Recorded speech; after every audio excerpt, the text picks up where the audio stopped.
네, 사진으로 살펴보는 한 주간의 주요 뉴스 클릭베스트 컷 김나연입니다. 네, 어느새 이번 한 해 4분의 1이 다갔습니다. 오늘이 바로 3월의 마지막 날인데요.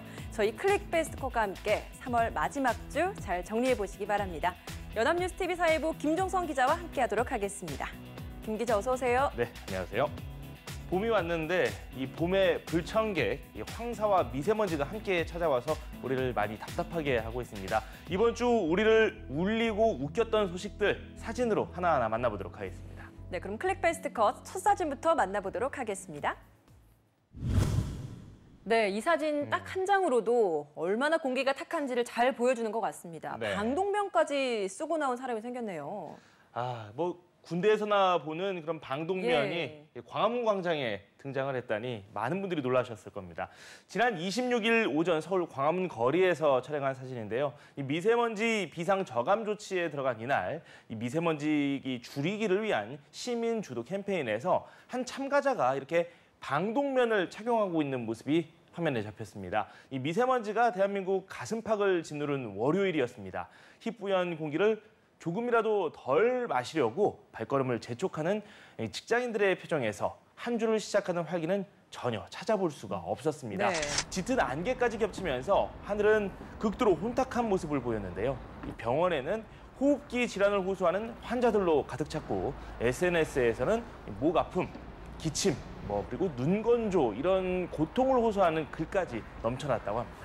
네, 미세먼지가 참 우리나라에서도 최악의 수준으로까지 계속 이어지고 있다 보니까 시민들 역시도 자구책 마련에 나섰습니다. 네, 아무래도 이 탈출구를 찾기 위해서 정보를 공유하는 그런 모습들을 많이 볼 수 있었는데요. 미세먼지 문제에 정부가 뾰족한 대책을 내놓지 못하는 상황에서 대기 질이 갈수록 나빠지고 있는데 나와 가족의 건강은 스스로 지킨다. 이런 심정으로 다양한 시도를 하고 있습니다. 이 황사용 마스크 그리고 공기청정기는 이제 가정의 필수품이 되고 있죠. 네, 맞습니다. 네, 그리고 한 온라인 쇼핑몰의 마스크 매출이 전월 동기 대비 1000% 넘게 급증을 했다고 하고요. 같은 기간 공기청정기 매출 역시 800% 이상 뛰었다고 합니다.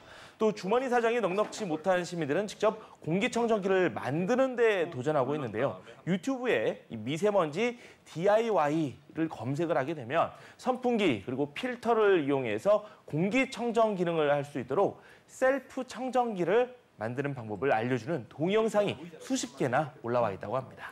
미세먼지의 상당 부분이 중국의 영향이 크다는 분석이 많다 보니 일각에서는 중국산 제품을 불매운동하자라는 이야기까지 나오고 있습니다. 한 누리꾼이 중국산 물건 구매를 자제하자 이런 글을 올렸는데 적어도 공기청정기만큼은 중국산으로 사지 않겠다 이런 댓글이 달렸다고 하네요. 그럼 다음 주제 살펴보도록 하겠습니다. 네, 아랍에미리트를 방문한 문재인 대통령인데 사막에서 이렇게 맨발로 땅을 밟고 있는 모습이죠? 네. 상당히 이채로운 모습입니다. 우리나라 대통령이 맨발로 서 있는 모습 여러분들께서 보고 계시는데요. 지난 26일 오후 아랍에미리트 신기루성 근처 사막에서 촬영한 사진입니다. 문재인 대통령이 아부다비 바라카 원전을 방문한 뒤에 숙소로 돌아오는 길에 이 사막을 2시간가량 체험했다고 합니다. 본격적인 체험을 위해 신발과 양말을 벗은 채 뜨거운 모래 위를 걷고 있는 모습을 이렇게 포착했는데요. 애초 예정에 없던 사막 체험이었다고 합니다. 문 대통령이 기회가 되면 베두인 문화도 직접 체험해보고 싶다 이런 말을 했다고 하는데 이를 잊지 않은 아랍에미리트 모하메드 왕세제가 사막에 위치한 신기루성이라는 리조트와 헬기 2대 그리고 차량 수십 대를 내줘 이런 기회를 마련할 수 있었다고 합니다. 네, 이런 예정에 없던 일정까지 추가할 만큼 문 대통령 이번 방문 일정에서 굉장히 극진한 대접을 받았다라고 들었습니다. 저희가 관련 소식 좀 전해드린 것도 있는데요. 약간 양국의 관계가 미묘한 시기가 분명 있었습니다. 그런데 확 바뀌었거든요. 공식 방문 일정에서 모하메드 왕세제의 초청으로 그의 사저를 방문한 문 대통령. 문 대통령 대회가 사저 앞에 도착하자 이 모하메드 왕세제와 가족들이 현관에서 대기하다가 차에서 내리는 문 대통령 내외를 직접 맞이하는 모습을 보여 눈길을 끌었습니다. 또 모하메드 왕세제가 자신의 세 딸과 손자들을 문 대통령 내외에게 일일이 소개를 했는데요. 이 아랍 국가에서 아주 가까운 지인에게도 이 가족의 얼굴을 잘 공개하지 않는 것을 감안할 때 왕세제가 문 대통령 부부를 사저로 초청하고 그리고 자신의 가족을 소개하고 친교의 시간을 가진 것 자체가 매우 이례적인 일이라 할 수 있습니다. 또 사막 체험을 마친 후 신기루성으로 돌아오자 모하메드 왕세자가 새끼양 요리를 보내줬다고 하는데요. 여기에는 아랍에서 이 귀한 손님이 왔을 때 동물을 훼손하지 않고 통째로 구워서 손님에게 내놓는다. 이는 손님에게 아무것도 원하지 않고 우리의 마음을 그대로 전달하려는 것이다 라는 의미가 담겨 있다고 합니다. 네, 문재인 대통령 아랍에미리트 공식 방문 일정 중에 아크 부대를 방문해서 또 깜짝 이벤트를 선사하기도 했죠. 네, 그렇습니다. 그래서 관련 사진 한 장 더 준비해봤습니다. 한번 살펴보도록 하겠습니다. 네. 네, 훈훈함이 느껴지는 한 장의 사진인데요. 꽃다발도 들고 있고요. 어떤 이벤트를 한 건가요? 훈훈한 모습 일단 여러분들 보실 수 있고요. 지난 27일 오전 아랍에미리트 아부다비에서 촬영한 사진입니다. 아크 부대를 방문한 문재인 대통령 내외가 결혼을 앞둔 이재우 대위 그리고 예비 신부 이다보미 씨를 이렇게 안아주고 있는 모습을 담았습니다. 이날 청와대가 준비한 깜짝 이벤트가 눈길을 끌었는데요. 이 문재인 대통령의 부대 방문을 맞아 이재우 대위에게 한국에 있는 예비 신부에게 영상 편지를 보내라는 지시가 있었습니다. 그리고 영상 편지를 보낸 후에 주인공인 이 대위가 뒤를 돌아보니까 이렇게 예비 신부가 와 있었던 거예요? 그렇죠. 영화에서 보는 듯한 그런 이벤트 이날 자리에서 볼 수 있었다고 합니다. 파병으로 인해 결혼식까지 미룬 예비부를 위한 아주 특별한 선물이었던 거죠. 얼마나 감동이었을까요? 원래 그렇죠. 결혼식 자체를 3월로 예정을 했었는데 이번 파병 때문에 10월로 연기를 했다면서요? 네, 개인적인 경사지만은 이 국가의 부름에 응하기 위해서 부득이하게 연기를 했다고 하는데요. 이 연기된 결혼식으로 인해 예비 신부가 이 경기도 이천의 관사인 신혼집에 혼자 입주를 해서 생활을 하고 있었다고 하는데요. 이 청와대가 이 사연을 미리 파악하고 극비 작전으로 이 예비 신부를 아랍에미리트로 초대를 했다고 합니다. 이 씨는 깜짝 이벤트가 있던 전날 두바이를 통해 아랍에미리트에 입국했고 이 예비 신랑과 극적인 만남을 가질 수 있었다고 합니다. 제외한 두 사람, 눈에 눈물이 맺힌 채로 껴안고 행복한 시간을 가질 수 있었는데요. 김정숙 여사가 꽃다발을 건넸고 이 부대원들은 박수와 환호를 보냈다고 합니다. 아크 부대장은 문 대통령의 배려로 아랍에미리트에서 제외한 이대위 커플을 위해서 1박 2일의 특별 휴가를 명했습니다. 문 대통령 역시 대통령이 제대로 선물 가지고 왔죠 라면서 이들의 만남을 축하했다는 후문입니다. 그러게요. 정말 제대로 큰 선물 하신 것 같습니다. 네, 아크 부대는 아랍어로 형제라는 의미인데요. 평상시에는 아랍에미리트 특수전 부대의 교육훈련 지원을 하고 또 연합훈련 등의 군사교류 활동을 하고 있고 유사시에는 이곳에 거주하는 우리 교민을 보호하는 임무를 수행하고 있다고 합니다. 그럼 다음 주제 살펴보도록 하겠습니다. 네, 문재인 대통령이 개헌안을 발의를 했고 이제 공은 국회로 넘어온 상황인 것 같습니다. 네, 그렇습니다. 관련 사진 보고 계시는데요. 지난 26일 오후에 촬영한 사진입니다. 국회 입법차장이 한병도 청와대 정무수석 등이 제출한 정부 개헌안을 살펴보고 있는 모습입니다. 정부는 이날 이낙연 국무총리 주재로 국무회의를 열어 정부 개헌안을 의결했습니다. 이후 아랍에미리트를 공식 방문 중인 문 대통령이 현지에서 국무회의를 통과한 개헌안의 국회 송부와 공고를 전자결제로 제가했습니다. 이로써 이 87년 헌법 체제가 구축된 이래 거의 31년 만에 헌법 개정 논의가 본 궤도에 올랐습니다. 네, 정부 개헌안이 국무회의에 상정돼서 의결되는 데까지 걸린 시간도 참 이야기가 많습니다. 40분 정도 걸렸죠? 네, 그렇습니다. 이날 오전 10시에 이낙연 국무총리 주재로 정부 서울청사에서 국무회의가 열렸는데요. 검은색 양복과 넥타이 차림의 이 총리, 이 모친상에도 불구하고 문재인 대통령이 아랍에미리트 순방 중인데다가 이 대통령 개헌안이라는 중대 안건이 있는 만큼 예정대로 회의를 주재했다고 합니다. 이 총리는 국민 의례 후 5분여 동안 왜 지금 개헌인지 그리고 왜 대통령 발의인지 어떤 개헌안인지 이런 부분에 대해서 세 가지에 대해 모두 발언을 했고 특히 헌법 개정안은 국무회의의 심의를 받도록 헌법 제89조에 규정돼 있다면서 이날 국무회의의 의미를 강조했습니다. 또 국무위원들은 각자 맡은 분야와 관련해 개헌안의 취지와 의미에 대해서 설명을 하거나 관련 발언을 이어갔습니다. 국무위원들의 이의가 없었기에 개헌안은 원안대로 처리됐고 의결까지 마칠 수 있었습니다. 네, 이제 국회에서 논의해야 하는 상황입니다. 여전히 접점은 찾지 못하고 있지만 그래도 일단 개헌의 협상은 시작하기로 결정을 했죠. 네, 테이블은 현재 꾸려진 상황입니다. 그래서 관련 사진을 하나 더 준비해봤습니다. 살펴보시죠. 네, 일단 협상을 시작은 하긴 했습니다만 여야 3당 원내대표가 참 서로 다른 생각을 가지고 있다는 걸 잘 보여주는 한 장의 사진인 것 같습니다. 표정 하나로 다 반영이 되는 모습이다라고 말씀드릴 수 있겠습니다. 지난 27일 오후 국회 기빈식당에서 촬영한 사진입니다. 개헌 논의를 위한 여야 3당 원내대표 회동에서 각 당 원내대표들이 손을 맞잡는 포즈를 취한 후에 이렇게 어색한 표정을 짓고 있는 모습입니다. 너무 어색해요. 다들 어디를 봐야 될지 모르겠고 손은 어디에 둬야 될지 모르겠어서 코를 만지고 있고 그러네요. 안 친한 것 같다는 생각이 들 정도로 좀 어색한데요. 우원식, 김성태, 그리고 김동철 원내대표는 이날 오후 4시쯤 국회 귀빈식당에서 만나 50여 분간 개헌 관련 논의를 진행했습니다. 이날 회동은 여야 3당 원내대표들이 지난 26일 정세균 국회의장 주재로 열린 정례 회동에서 국회 차원의 개헌안 마련 등을 위한 협상에 돌입하기로 합의하면서 마련됐습니다.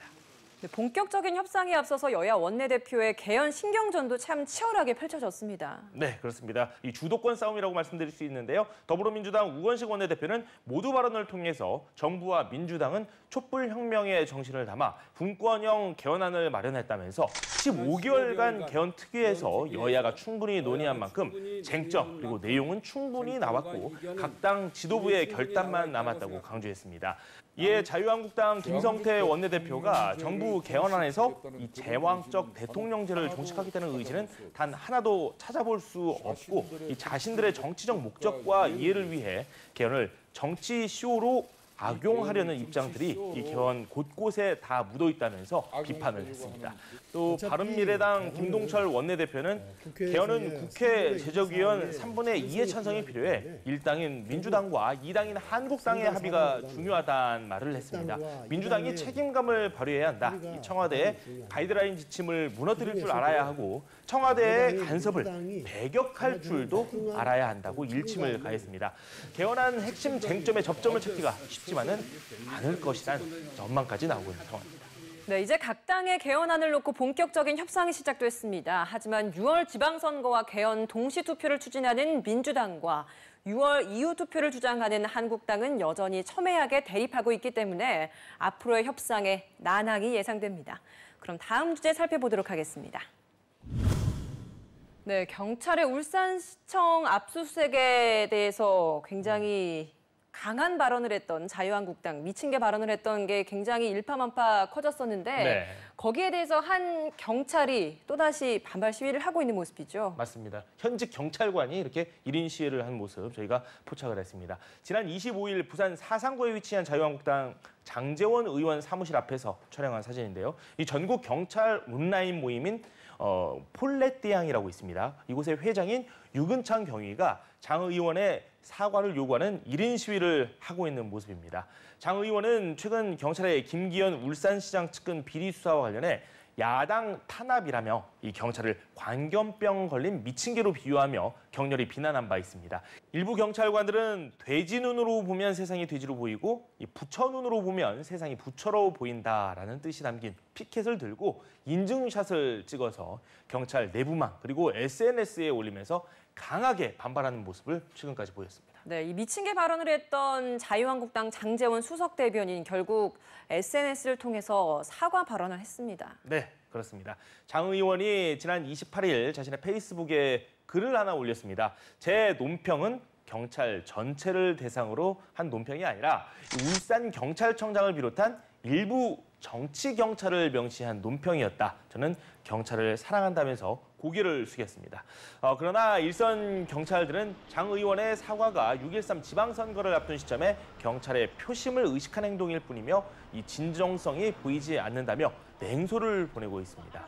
이 경찰 내부 게시판에 글을 올린 한 경찰관은 비난할 때는 방방곡곡 산천초목이 다 듣도록 출입기자들을 다 불러놓고 입에 담지 못할 욕을 해대더니 이제 와서는 여론이 불리해진다 싶으니까 SNS에 사과랍시고 이 몇 글자 툭 던져놓고 정말 비굴하기 짝이 없다 이렇게 게시를 했습니다. 예. 다른 경찰관 역시 선거가 코앞으로 다가와 표심이 흔들리니 마지못해 하는 사과는 진정한 사과가 아니다라면서 이 공당 대변인 자격으로 공식 사과를 받아야 하고 이 당대표와 수석 부대변인 발언까지 사과받아야 한다는 글을 남기기도 했습니다. 이번 논란으로 일선 경찰의 반발이 이렇게 계속 이어지고 있는 상황에서 한 시민은 장 의원을 경찰 15만 명에 대한 모욕과 명예훼손 혐의로 검찰에 고발했다고 밝혔습니다. 그럼 다음 주제 살펴보도록 하겠습니다. 네, 북한 김정은 위원장이 처음으로 해외 일정에 나섰습니다. 기차가 멈춰져 있는 사진이고 중국 사진이죠. 북한에서는 정상이 항공기를 이용하지 않는 것으로 또 유명하죠. 예. 보안이나 안전을 위해서 기차를 이용하는 것으로 알려졌는데 지난 27일 중국 베이징역에서 촬영한 사진입니다. 북한 김정은 위원장의 중국 방문에 이용된 특별 열차가 이렇게 역에서 대기를 하고 있는 모습입니다. 김정은 위원장이 특별 열차로 중국 베이징을 방문한 동향이 포착되면서 김정은 체제에 들어 비교적 드물었던 북한 고위 인사의 열차편 해외 방문에 관심이 쏠렸습니다. 방중 수단으로 과거 김정일 국방위원장이 많이 이용하던 열차를 선택했다는 점에서 많은 화제를 모았습니다. 일단 김정일 국방위원장은 집권 후 지방 시찰은 물론 해외 방문 때도 열차를 고집했던 것으로 유명한데요. 집권 이후 8차례 중국 방문은 물론 2001년 한 달 가까이 러시아 모스크바를 방문할 때 역시 비행기가 아니라 이렇게 열차를 이용했습니다. 이 때문에 중국은 김정일의 방문 때마다 철도와 도로를 통제해야 하는 경호상의 부담이 많았던 것으로 전해지기도 했습니다. 네, 김정은 북한노동당 위원장이 중국 시진핑 주석과 정상회담을 계기로 이제 국제 외교 무대에 깜짝 데뷔를 한 겁니다. 네. 김 위원장은 4월 말 남북 정상회담 그리고 5월 중하순으로 예상되는 북미 정상회담도 앞두고 있어서 그의 횡보에 국제사회에 많은 이목이 쏠렸습니다. 북한과 중국의 관영 매체들은 김 위원장이 베이징을 방문해 시 주석과 지난 26일에서 27일 사이에 정상회담을 했다고 보도를 했습니다. 김 위원장의 중국 방문은 지난 25일 그를 태운 특별 열차가 이 북중 접경 지역을 통과한 이후 베일에 가려져 있다가 북한과 중국 측이 공식 확인해 줌으로써 마침내 공개됐습니다. 이번 중국 방문 이전까지 김 위원장은 집권 이후에 외국을 찾거나 정상회담에 나선 적이 없습니다. 이 김 위원장이 북중 정상회담에 나선 것을 두고 전문가들은 이런 분석을 내놨는데요. 이 북한 비핵화, 한반도 평화체제의 구축 문제를 다룰 남북 정상회담과 북미 정상회담을 앞두고 향후 협상 국면에서 중국 측에 협력을 구할 목적이 있었던 것으로 파악을 하고 있습니다. 네, 김정은 위원장과 시진핑 주석의 첫 정상회담에서 한반도 문제가 주요 의제로 올랐다고 하는데요. 두 정상은 냉랭해진 북중 관계를 복원하자는 취지의 다짐을 하면서 화해의 손을 내밀기도 했다는 후문입니다. 그럼 오늘의 마지막 주제 살펴보도록 하겠습니다. 네, 소 한 마리가 사람에게 끌려가고 있나요? 목에 지금 올가미를 좀 매려고 하는 것 같기도 하고 저기 마취총도 맞았네요. 네, 어떤 사실일까요? 마취 주사라고 볼 수 있는데요. 이렇게 저희가 좀 동물 소개를 하면서 훈훈하게 좀 즐겁게 소개를 많이 해드리는데 웃으면서 말씀드릴 수 없는 그런 내용이기도 합니다. 지난 27일 오전 충남 태안군에 있는 한 야산에서 이 사진을 찍었는데요. 도축장에서 탈출에 성공한 암소가 이 주민에 의해 발견된 이후 이렇게 마취총을 맞고 포획되고 있는 모습입니다. 이날 새벽 이 암소가 사람들에게 끌려 도축장으로 들어서다가 이를 뿌리치고 잠시 머뭇거리더니 갑자기 다가오는 사람을 향해 돌진을 했습니다. 이 암소의 공격을 받은 정육업자가 현장에서 숨지고 화물차 운전자가 크게 다치는 사고가 있었습니다. 이후 도축장 밖으로 달아난 암소, 이 주변 마을은 새벽부터 비상이 걸렸다고 하죠. 네, 결국 사고 발생 6시간 정도 만에 도축장에서 2km 정도 떨어진 야산에서 이렇게 발견이 된 거죠. 네, 그렇습니다. 이 소도 많이 놀란 모습이었다고 하는데요. 결국 신고를 받고 출동한 소방대원들이 이 마취총 2발을 발사해서 이렇게 포획에 성공을 했습니다. 붙잡힌 소는 새끼를 2번 출산한 50개월 된 암소로 무게가 500kg을 웃도는 것으로 알려졌습니다. 도살장에 끌려가는 소들은 이 동물적인 감각 때문인지 잘 안 들어가려고 버티기도 하고 그리고 도살장에 가까워지면 눈물을 흘리기도 한다고 합니다. 예. 이 도축 시설이 현대화된 요즘도 사정이 좀 많이 비슷한 모양입니다. 도축장에서 탈출한 암소가 다시 생포됐다는 소식에 살려주자라는 댓글이 의외로 많이 달렸다고 하는데요. 암소가 무슨 죄가 있겠냐라면서 청와대 청원을 하자라는 글까지 올라왔다고 합니다.